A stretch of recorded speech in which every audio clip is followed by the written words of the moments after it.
Follower ଆଧାରରେ ଦେଶରେ ରାଜନୀତି ର ମାନେ କ'ଣ ମାନେ ବଢିବା କମିବା ହୁଅନ୍ତା, ତାହେଲେ ତ ସନି ଲିଓନର ଅଧିକ ଫଲୋଅର।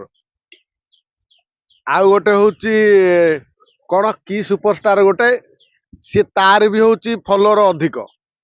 କ'ଣ ସନି ଲିଓନକୁ ଆମ ଭାରତର ପ୍ରଧାନମନ୍ତ୍ରୀ କରିଦବା କି? ଫଲୋଅର କଥା ଯୋଉ ପଡିଛି ଯେ 10 ଦିନରେ ବଢିଗଲା, ଘୁଷୁରୀ ବି ଗୋଟେ ବର୍ଷରେ 50ଟା ଛୁଆ ଦିଏ। ଗୋଟେ ମଣିଷ ଗୋଟେ ବର୍ଷରେ ଗୋଟେ ଛୁଆ ଦବ। ଆଉ ବାକି ରହିଲା ହଉଛି ଏ ଯୋଉ କହିଲେ ଫଲୋଅର କହୁଛନ୍ତି, କାହିଁ କହୁଛନ୍ତି, କୋଉମାନେ କହୁଛନ୍ତି କହିଲେ, ପାକିସ୍ତାନରେ କାଲା ନମକଟା ଅଧିକ ମିଳେ। ପାକିସ୍ତାନରେ ଯୋଉ କାଲା ନମକ, କଳା ଲୁଣ କାଇ ପକେଇକି କ'ଣ କହିଲେ ପେଟ ଗ୍ୟାସ୍ ହବନି, ଯୋଉ ପାକିସ୍ତାନରୁ ଆସେ ସାରା ବିଶ୍ୱକୁ ସପ୍ଲାଏ କରେ, ସେଠି ଯୋଉ କାଲା ନମକଟା ପାକିସ୍ତାନରେ ଅଧିକ ମାନେ ମିଳେ। ଭାରତରେ ହାରାମ ମାନେ ନିମକ ହାରାମ ସର୍ବାଧିକ ମିଳନ୍ତି।